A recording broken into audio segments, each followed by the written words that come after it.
For a brief sliver in time, Middlesbrough became a byword for the sexy football. No longer was it the grey and desolate part of the world it had become used to being.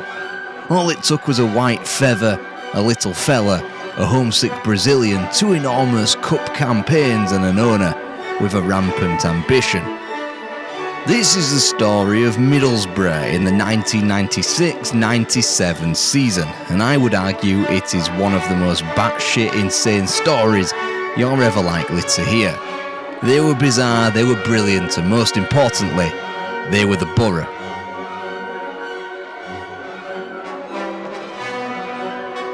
Papa Don't Preach, Spirit in the Sky, Lady in Red were all spat out of the radio waves. Sigourney Weaver was saving a child from an alien queen, Tom Cruise was writing cheques his body couldn't cash, and Diego Maradona was punching his way to the World Cup trophy. This was the summer of 1986. Also that summer, news broke of the heartbreaking story of Middlesbrough Football Club.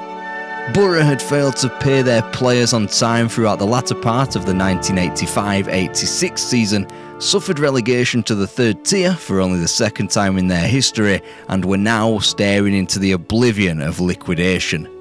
Up stepped shipping magnate Steve Gibson, like the Maverick or Ripley of his day, to swoop in and save the day. The youngest member of the club's board brought together a consortium to buy the club. The 26-year-old now had the job of dredging Middlesbrough up from its dwindling Ayresome Park gates of £5,000 and its weekly losses of £6,000. This was the club of Brian Clough and Don Revie, of Georges Hardwick and Camsell, as well as Wilf Mannion. They shouldn't have been in this position. In the North East, you had 3 tentpoles of English football: Sunderland, Newcastle United and Middlesbrough. Boro predate both their regional rivals, formed in 1876, while Sunderland were founded 3 years later and Newcastle United were created as late as 1892. But Middlesbrough were the ones who found the top flight of English football the last, in 1902, the year Sunderland had won their 4th league title, and Middlesbrough were the ones staring at an unused trophy cabinet. What's worse, Newcastle United had embarked on their own run of success in the 1900s that clinched 3 league titles and 3 cup finals. Boro made waves their own way, however, signing Sunderland's Alf Common for £1,000 in 1905. Even then, transfer fees sent a shiver through the spine of the country as the exorbitant fee was debated in the House of Commons. But just as it would 90 years later, it sprung the hope of success, and Middlesbrough were bound to become the next great footballing institution. A record high of 3rd place in the league and a plethora of top-level talent on the books demanded so. The First World War, the only thing to stop them. The next great Boro team, headed by Wilf Mannion, saw to the same fate, as their 3 consecutive top 7 finishes were extinguished by the horrors of the Second World War. Since, crushing mediocrity and a life lived more so out of the top tier than in it. The club were 37 minutes away from extinction when the Boro Batman saved the club.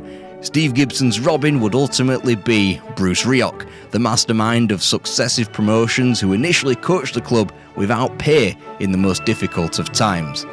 After helping to inaugurate the Premier League, Boro were back in the doldrums of the second tier, and in 1994, Steve Gibson had finally gained full control of the board.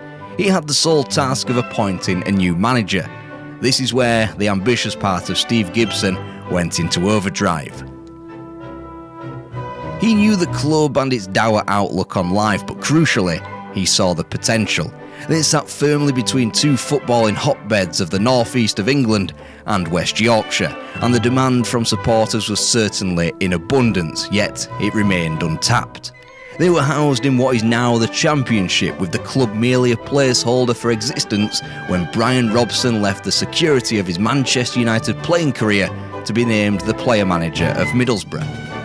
If we look beyond the absolutely mental way he was announced to the world at Middlesbrough, it was clear that the Boro Batman was using all his might to steer his beloved club in the right direction. Robson too knew the area well, being a Newcastle United fan. He had been in talks with Coventry City and Wolverhampton Wanderers for their manager's job, as well as with his former Manchester United coach Ron Atkinson to become assistant at Aston Villa. But the project at Middlesbrough soon swayed Robson. Ayresome Park was to be torn down. Situated in the old docks, the old stadium was at the heart of the town's trade and industry in a once blossoming hub. With that reduced to a murmur, combined with the Hillsborough disaster and the Taylor report into stadium safety that it birthed, Gibson saw the writing on the wall. Middlesbrough were to be trendsetters. They built a new stadium and did it in record-breaking fashion. Gone were the old, tired terraces that produced a wistful, hazy eye from the more nostalgic. In was the new law, all-seater stadiums that attempted to retain the proximity to the pitch and its atmosphere. The new wave of cleaner stadiums began with Steve Gibson. Just as Ayresome Park turned into the Riverside, so too did the Victoria Ground into the Britannia, Roker Park into the Stadium of Light, and the baseball ground into Pride Park. There are countless more examples in Coventry, Reading and beyond. By the time the stadium was erected, Middlesbrough introduced their new stadium to the world, not in the obscurity of the Football League, but under the dazzling lights of the Premier League. The last game of 92 years at the Ayresome, a 2-1 triumph over Luton Town, the victory before the ultimate success of promotion the following weekend against Tranmere Rovers on the final day. They called the Premier League a whole new ballgame, and by the time Middlesbrough had returned to the top flight in 1995, that moniker had finally rung true. From a dozen of foreign players on the opening weekend to the 1994 World Cup explosion that delivered Philippe Albert, Jurgen Klinsmann and a Romanian trilogy of Dumitrescu, Petrescu and Popescu. Middlesbrough were keen to make their mark in this arena too. Branco and Juninho from the sunny climes of Brazil, as well as England international Nick Barmby. Juninho, from a middle-class family in Brazil, idolised 1982 hero Zico. He came to the attention on British shores in the Umbro Cup in England alongside fellow youngsters from Brazil, Roberto Carlos and Ronaldo. He came to the Premier League with the same innate talent as a Dennis Bergkamp and Eric Cantona or Gianfranco Zola, but whilst he shared similarities with those legends, he stood alone as a player actually coveted. Bergkamp had endured a torrid time at Inter Milan before coming to Arsenal as a cast-off. Eric Cantona pitched up at Leeds, then Manchester United, after the French Federation literally had to tour England, selling different clubs of his virtues. Zola turned up at Stamford Bridge the wrong side of 30, didn't excel himself in the States at the World Cup, and seemingly had the best times of his career behind him. The Riverside Stadium was inaugurated with a 2-0 Premier League victory over Chelsea, and whilst Juninho didn't set the world aflame, it was a basis for greater success, as were the fortunes of the entire club. 12th place despite a slew of injuries was a firm footing for Brian Robson and Steve Gibson. Top half was the demand of the owner for the following season.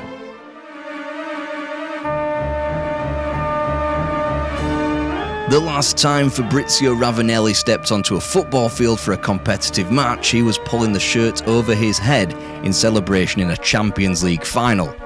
Next, he was doing so on the opening day of the Premier League season in a match between Middlesbrough and Liverpool. He'd be rattling the goals in for Liverpool, the former 4-time champions of Europe. Right, wrong. Middlesbrough had captured Penna Bianca, which means white feather, not some pasta dish. And he netted 3 times against Liverpool in a captivating 3-3 draw, appearing to be an incredible investment from the off. The hard part was seemingly already done, in convincing a Champions League winner to play for Middlesbrough. Effectively, he was swayed by the fact that Middlesbrough had a recognisable name as manager in Brian Robson, and that they were able to tempt players of Juninho's quality to the Premier League. Like Robson, Ravanelli wasn't convinced by the Boro, as seen in his agent doing his best to tell them to do one in no uncertain terms. He asked Steve Gibson to match the wages of Gianluca Vialli, what he was receiving at Chelsea, seemingly an impossible task since Chelsea had the wriggle room to offer the similarly recent champion of Europe £42,000 a week in wages, an incredible sum in these formative days. This was thanks in no small part to the fact that Vialli cost them $0 in transfer fees. Meanwhile, Ravanelli would fetch Juventus £7 million. But up stepped that mad bastard, Steve Gibson, with a glint in his eye and ambition in his pocket, and he matched the ludicrous wage demands of the Italian. The marker was laid down, the intent was signalled even further when Emerson was prized from the Champions League football of Porto for £4 million. The Brazilian arrived a favourite of Sir Bobby Robson and the Portuguese League Player of the Season. A deep-lying playmaker, he was something of a unicorn in tactical terms back in England at this time, and the fact that he had signed for Middlesbrough, another statement of the club's lofty ambitions. With over £20 million spent in a little over 12 months, the expectation now was top half as a minimum. A Champions League winner up front and two mercurial geniuses bled with the grit of English players around them. The ambition looked to fit like hand in glove. Ravanelli announced, "I have been set the challenge of helping Middlesbrough win its first major trophy," whilst Emerson blasted his first goal for the club in Boro's first league win of the season over West Ham in typical Thunderbastard fashion, and Juninho was exuding the potential everyone knew he had.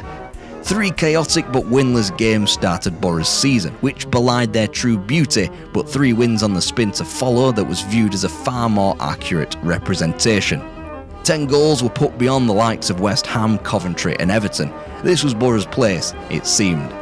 The Everton victory was keen revenge for a battering on Boxing Day 1995, a damaging loss that sparked a barren 30-match winless run. Thanks to Juninho's winner, they'd have the 3 points, but it would be their last Premier League triumph for 12 matches. Until Boxing Day, when they played Everton. A lot of water would pass under the bridge between the Everton win and then, and enough drama to fill a year's worth of Emmerdale. The blanket of comfort was to be found in the League Cup, where 10 goals were stuck beyond Hereford United across 2 legs, 5 more beyond Huddersfield Town ahead of a cataclysmically big last 16 at the Riverside Stadium against Newcastle United. Juninho's flair of the prior season was now being matched by productivity in front of goal, whilst Ravanelli was instantly adored for his knack of scoring in front of the home faithful. The bubble soon burst, and did so dramatically. First came a somewhat acceptable defeat to a rising Arsenal side under Arsene Wenger. The slappings received against Southampton and Tottenham, however, were simply not on. They stared down the brutal combination of a leaky defence and a misfiring attack by signing forward Mikkel Beck, which didn't aid much of anything, at least in the league, as they scored in just 4 matches across 3 months.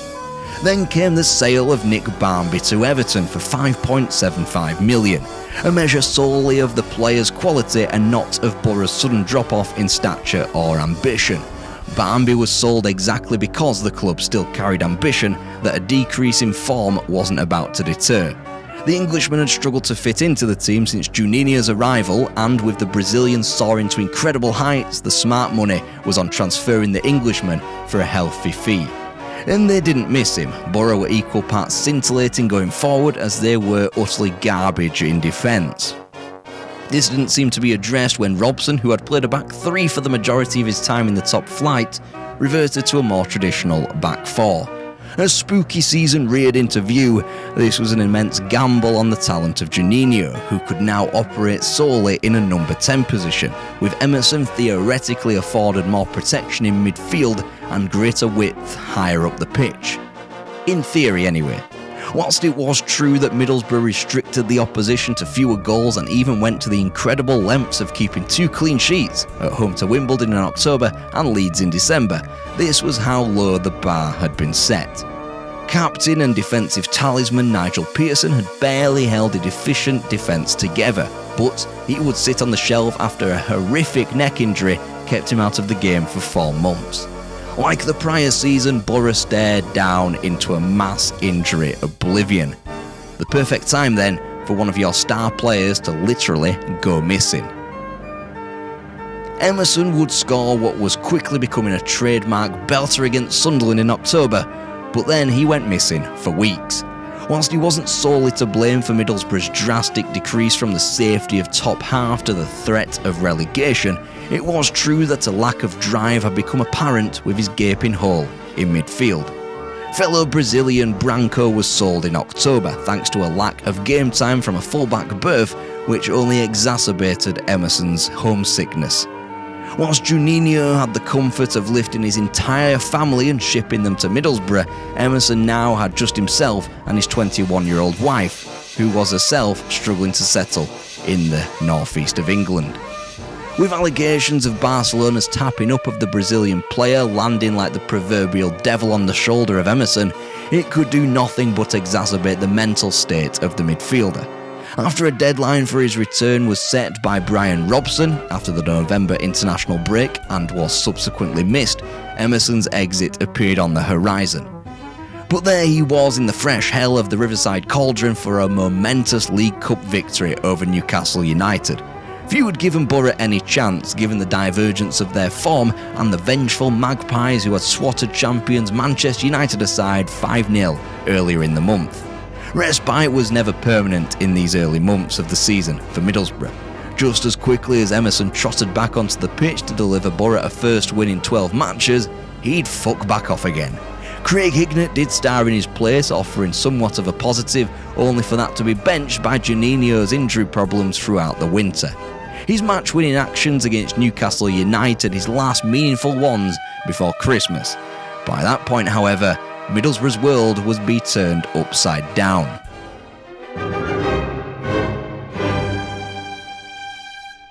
Middlesbrough had attempted to bring bodies through the door. Barcelona's Miguel Angel Nadal was earmarked, yet he was scuppered by a transfer deadline. Paul Ince's transfer from Inter Milan was thwarted by Roy Hodgson, who somehow occupied the manager's role at the San Siro. Boro did sign one player though, another Brazilian by the name of Fabio. Was he of the same ilk as a Juninho or an Emerson? Not quite. His trial and subsequent signing was a thinly veiled plot to extract his cousin, Emerson, from his absence. Then on December the 20th, 1996, things got a whole lot worse. Injuries had already piled on the vulnerable club when a virus threatened to take out the entire lot. Officially, it had taken 8 players out of commission ahead of a trip to Ewood Park to face Blackburn Rovers in the league. The 4-hour timeline from realisation of the virus severity to public announcement and backlash is one that would make the COVID inquiry blush. 10:45 a.m, Brian Robson is notified that 17 of his players remained fit, 3 of which were goalkeepers and 5 were reserve players who hadn't featured for the club before. This meant that there were 10 available first-team players unless Robson wanted to either field 2 goalkeepers or deploy himself in midfield. Neither seemed like a great option. Like, can you even play 2 goalkeepers in net? Nobody's really ever tried it, before to my knowledge at least. 11 a.m, Boro's chief executive Keith Lamb attempts to call the Premier League counterpart Rick Parry, but he's told he's not in. He then tried to fall back on the league's general secretary, Mike Foster, only to discover that he was on pissing holiday at a time when Premier League clubs face 4 fixtures in little over a week. Eventually, Lamb was passed on to someone supposedly important at Premier League HQ by the name of Mr. Cook, who told him there was no power to postpone the game unless just cause was proven. Lamb was then told to fax over a list of players affected by the virus. 11:30 a.m, the Premier League's hotlines ring once again. This time Lamb is inviting the Premier League to conduct an independent medical assessment of Boro's players. The league rejects this and insists the club needs to provide medical records. 12:50 p.m, presumably after a light lunch, Lamb calls the Premier League for a 3rd time, notifying them that they won't be attending Ewood Park the following day. He is told that the Premier League will inform Blackburn's manager Tony Parks before advising the club to publicly announce the postponement to the media in 10 minutes' time. Despite the risk attached to postponing the game, Keith Lamb believes that there is sufficient just cause. 1 p.m, the postponement is announced. Brian Robson says it would be unfair to the paying public and the other Premier League clubs to go ahead with such a weakened team. The response is vitriolic. Middlesbrough are painted as Weasley old cowards by the media, supporters and other clubs. Crucially, Blackburn Rovers and Tony Parks hear about the match's postponement from the public statement made by Middlesbrough, seemingly as the Premier League simply forgot to notify them of Boro's intentions.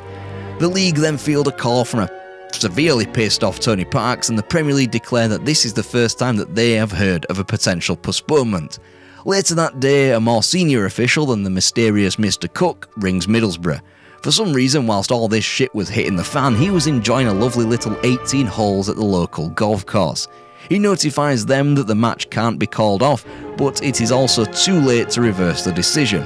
Middlesbrough now know they're going to be in a heap of trouble, but are confident enough that only a slap on the wrist and a fine will be extracted from them. So, who was to blame? Well, a little bit of everybody, mainly. Middlesbrough feasibly could have put out a squad full of reserve players, or Brian Robson could have played himself as he was still on the books as a player. It's worth remembering the context of when this match was played though. Middlesbrough hadn't won a league fixture since September, and their most recent game had been a harrowing 5-1 thrashing at the hands of Liverpool at Anfield. Blackburn Rovers might have had some sympathy if they had been notified. Whilst they bizarrely weren't told by the Premier League, Middlesbrough should shoulder some of the blame, as they could have quite easily picked up the blower and contacted Blackburn directly. Eventually, Blackburn fell in line with the majority of the nation's sporting press and the Premier League by casting Middlesbrough as the guilty party. In a world where an ailing Blackburn Rovers were struggling to come to terms with their place in the Premier League after their rise to the Championship less than 18 months prior, and subsequent fall to also Rans, they would have loved to have taken on an out-of-form opposition, and who knows when the match would be played next. But the Premier League should harbour most of the blame and aspersions.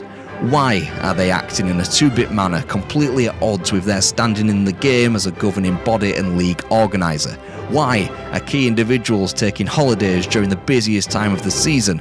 Why is the chief executive not reachable the day before a round of fixtures? And finally, who the fuck is Mr. Cook? Whatever way you spun it, Boro were in the relegation zone after Christmas without a league win in 100 days, and Everton were next on Boxing Day, and the fixture list was about to be even more congested.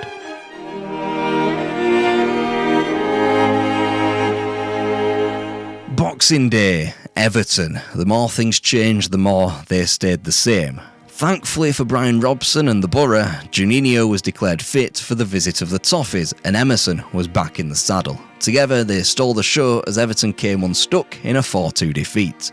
And yet, Boro had to tunnel through even more shit as they failed to find the net for 3 more weeks on the spin. The injury crisis wasn't just simply going to get better overnight with the treatment of the virus. In fact, things got so bad that Brian Robson had to name himself in the starting lineup against Arsenal on New Year's Day. Boro, of course, lost comprehensively. Again, Boro found comfort in the cups, 6 beyond Chester in the FA Cup before revenge was dramatically sworn over Liverpool in the League Cup quarter-final, mere weeks after the evisceration they were handed in the league. Being drawn third-tier team in Stockport County for the subsequent semi-final brought further confidence, but the real fire was lit under Boro on January the 15th, 1997. Middlesbrough expected the fine that eventually came their way, to the tune of £50,000. What nobody saw coming, though, was the 3-point deduction for failing to fulfil a fixture at such short notice. Some declared the 5-hour hearing that decided Boro's fate a kangaroo court. What was for certain is that Boro were bouncing down to the bottom of the table at an alarming rate, fast-tracked by the controversial decision. During the hearing, it was mentioned that if Boro had 11 players, which they did, they would have been forced to play the game. A fair rule for sure, but it becomes murkier when the first time Boro have been notified of this rule is after the fact. With their win over Everton all but expunged in lieu of an appeal, Boro plunged to odds-on favourites for relegation. Just what you need when you're in the gutter is someone to kick you whilst you're down. For Middlesbrough, that was Fabrizio Ravanelli, who blamed the club, its drinking culture, its lack of professionalism and its facilities for their lowly position. Even if the latter was to be remedied with a new training ground in the near future, Ravanelli lamented Robson's training sessions, a far cry from the regimented drills he'd loved at Juventus during their Champions League winning year. From the world's accolades at one of the biggest clubs in the sport to the Riverside was always going to be a culture shock. When relegation was chucked into the mix, though, it appeared as though Ravanelli had snapped. Around the corner, though, was optimism. Defensive reinforcements in Vladimir Kinda and Gianluca Festa were delivered in January. Mark Schwarzer wouldn't be far off, making his debut in a cup semi-final in February. Success was still a possibility in the cup, salvation still plausible in the league, especially given their talents. Festa would net a goal on his debut, either side of a pair of penalties, as Sheffield Wednesday were beaten resoundingly 4-2 in the league. It wouldn't rain in Middlesbrough though, only pour, as Ravanelli was sent off, which directly led into 3 more winless league fixtures, with the games desperately running out. The prevailing story was one of refuge in the cup competitions. Both Hednesford Town and Manchester City were the lower league fodder Middlesbrough needed before the latter stages, and Derby County appeared in the FA Cup. Boro entered the tie not only armed with the momentum of cup form, but also off the back of a victory in the league against Derby as well. 3 days before the Rams were led to slaughter in the cup, they had been sheared 6-1 in the league. Typically, Juninho and Ravanelli were at the front of the queue when the goals were being handed out. The landmark days kept coming, as Boro put a brave face on their league form with the most pristine chance to appear in a major cup final at Wembley. And no, the 1990 Zenith Data Systems Cup final against Chelsea did not count. Stockport County were put to the sword in a drenched first leg thanks to Beck and Ravanelli combining for the goals, despite their clear hatred for one another. Back in home comforts, the score was kept down to a 1-goal defeat, allowing Boro their day at the National Stadium.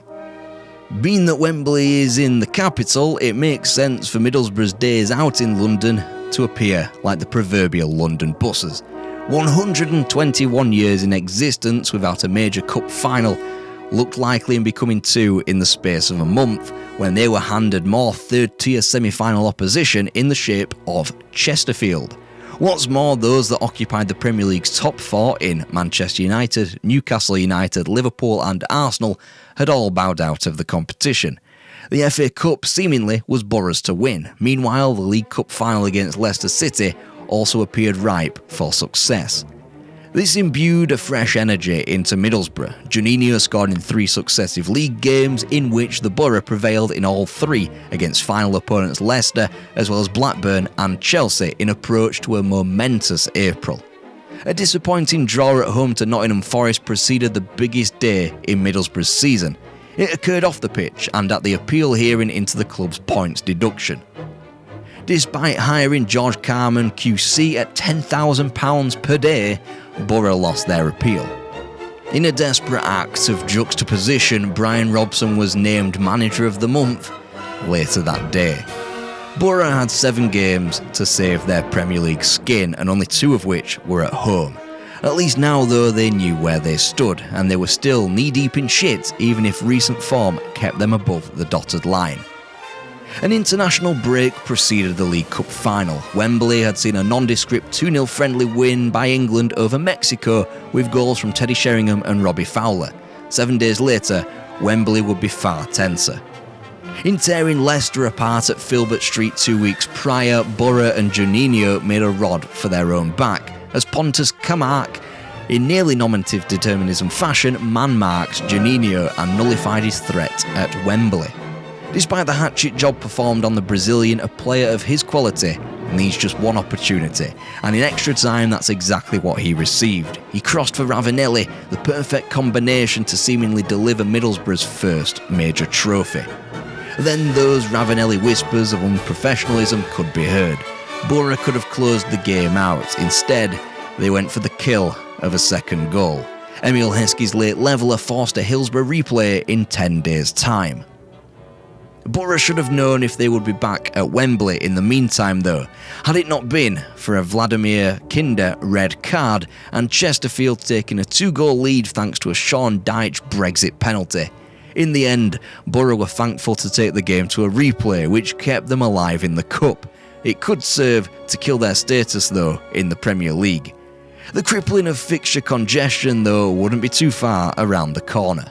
As Boro were bouncing from cup pillar to cup post, Coventry were busy preparing the great escape in the Premier League with a shocking win at Anfield that pulled Boro back into the drop zone. And whilst Boro were toiling to a replay in the Cup, Leicester were resting players ahead of the League Cup final replay in an all but unwinnable contest against Arsenal. Once again, Camargue was set to hound Juninho all game long, only this time the Brazilian wouldn't get his one moment. Boro was seriously flagging after an emotionally and physically draining season and was set to play their third round of extra time in 10 days, effectively placing an extra football match on their body clocks. Who else but Steve Claridge to score the sucker punch on 100 minutes? And with no resolve left in the tank, Leicester prevailed. That crushing disappointment continued throughout into a League 6-pointer with Sunderland, where the cup hangover proved too much. Ran into the ground, Juninho started from the bench but was unable to affect things as a substitute as the Black Cats slinked away from the Riverside with a crucial 3 points. Dwelling on the endless stream of heartache wasn't an option when another jaunt down the M1 to Hillsborough was on the cards. Boro and Robson were grateful to find a similarly tired Chesterfield as their opposition, who rolled over and had their bellies tickled in a 3-0 victory. Celebration of the club's first ever FA Cup final would have to wait. League competition at White Hart Lane just 2 days later came next. Fortunately, all Middlesbrough had to contend with now was the Premier League before the once in several lifetimes clash with Chelsea over the Cup. Unfortunately, their final 4 fixtures were crammed into only 8 days. The infamous postponed game against Blackburn at Ewood Park was now the penultimate fixture. Match 35 played host to Middlesbrough's Riverside farewell for the summer, and they were desperate for the 3 points against a stern Aston Villa team. Fabrizio Ravanelli, who else, with the brace that clinched a 3-2 win that closed the gap to just 2 points to a clutch of teams that side directly above the relegation zone. Next was Old Trafford, home of the champions. Usually a free hit under the circumstances, but Middlesbrough could no longer be fussy. Simply, they didn't seem to care either. Juninho scored a stunning first, Emerson grabbed another, and suddenly they were 3-1 up against a team who had hoarded 4 of the past 5 league titles and were 24 hours away from sealing a 5th. 3-1 up, tragedy struck, as Ravanelli pulled his hamstring and United pulled back the deficit to restore parity. The fight back stalled, and much worse, Ravanelli looked to have played his last match of the season. God forbid if relegation was around the corner, Ravanelli might have even already played his last match in a Boro shirt. An argument for simply playing against Blackburn back in December and taking a probable defeat was clear for all to see on May the 8th when a shattered Boro took to Ewood Park in a goalless draw. It left fate out of Boro's hands, and only 3 days until a trip to Elland Road to face a resolute Leeds side who had nothing left to play for. Although they carried a better goal difference than their 2 relegation rivals, Middlesbrough had a 2-point deficit to make up on their North East colleagues. According to the league standings at least, Middlesbrough had the easiest fixture on paper, even if they could have done without a local rivalry in their final match. Middlesbrough have played 53 games that season, with 3 rounds of extra time attached, bringing that tally to a truer total of 54. Meanwhile, Coventry had played just 46 times, Sunderland 3 even fewer than that, and that was one omen against Boro. Another was Coventry City's incredible knack for escaping the drop. They had somehow stayed afloat in the top division for the past 30 years as a provincial club, without achieving anything of note outside of the 1987 FA Cup. A third of their time in the top tier was swearing off relegation on the final day with a big middle finger. They were the Harry Houdini of the Premier League, and that was the second omen, counting against the Boro. Middlesbrough though could forget about them because their only task was to win the match in order to heap pressure onto Sunderland. Yet by the 39th minute, it appeared Coventry were up to their usual tricks as they snuck into a 2-goal lead at White Hart Lane. Although that lead was halved by half-time, tension crept up in the goalless games in South London and in West Yorkshire. A Boro goal would snap any tension, render Coventry's fight-back futile. In conceding to a Brian Dean goal 30 minutes from time, you'd be forgiven for thinking that was Boro's season over. They responded instantly though. Juninho, of course it was, and not only was there still sand in the clock, there was the momentum and the desire to go for that winner. Then Sunderland conceded. It paved the way for Boro's survival. But this was a Leeds United team governed by George Graham. Juninho's goal was the first Elland Road had seen from an opposition player in the Premier League in the entirety of 1997. They didn't tend to ship one goal, never mind the requisite two, that Boro craved. Ultimately, Boro had earned more points than both Sunderland and Coventry on the pitch that season, but with the 1-1 draw, they were down. Coventry City survived, and in the end, Boro could have turned up at Blackburn 6 months earlier and succumbed to a 7-0 defeat and stayed up on goals scored. And still, the season wasn't over yet. Middlesbrough had to get over their relegation fast and compete in the 1997 FA Cup final against Chelsea. Although it was a tragedy and for some a travesty that Boro were down, it was clear that they had more than enough about them both on and off the pitch not to stay away from the top flight for too long. Plus, a win under the shadows of the famous Twin Towers would make it all worthwhile. Just as they had done all year long, injuries would taint this day too. It's not Mark Schwarzer that Roberto Di Matteo scores the then fastest FA Cup final goal, but it was beyond his deputy Ben Roberts.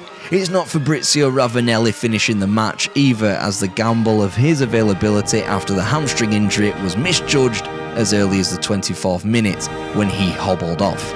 Boro found the net, but typically cruel fate would peg them back down to earth when Gianluca Festa's strike was ruled out for offside. With the wind taken from their sails and fatigue injected into their bodies, Chelsea completed the 2-0 victory late on in the day.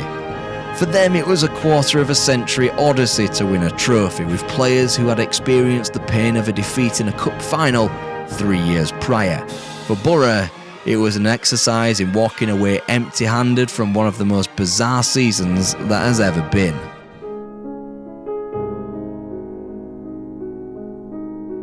The violent oscillations wouldn't stop there.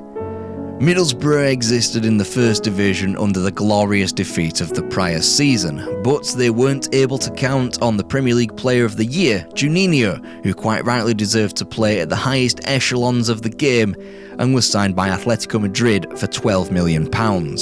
Unfortunately, injury problems ruled him out of his fairy tale participation at France 98. The rougher diamonds of Emerson and Fabrizio Ravanelli wouldn't be sticking around either. Both could light up the Premier League on their day, but both could quite easily go AWOL or slag the club off publicly. This is the story of a team beset by cruel injuries, the cruelest of all a virus that effectively forced the club's relegation. With hindsight, it's obvious to say that Boro should have played the match, but with the knowledge of December 1996 coming off the back of a crushing defeat to Liverpool with a mix of too many goalkeepers and too much inexperience, what's there to say that Boro would have kept the score down to below 7 and stayed up eventually anyway? It was an imperfect club at what seemed like a perfect time. Boro were flying by the seat of their pants with the excitement of players from distant lands, led by a well-renowned homegrown figure and an ambitious owner who had given his club financial security of a new stadium and the ability to dream long-term with new training facilities and more money pumped into signings in the future. Gianluca Festa and Mark Schwarzer were effectively new recruits who carried the club at times. Then Boro signed Paul Merson for their tilt at returning to the Premier League before Paul Gascoigne was recruited, especially for Boro's third visit to Wembley in 12 months.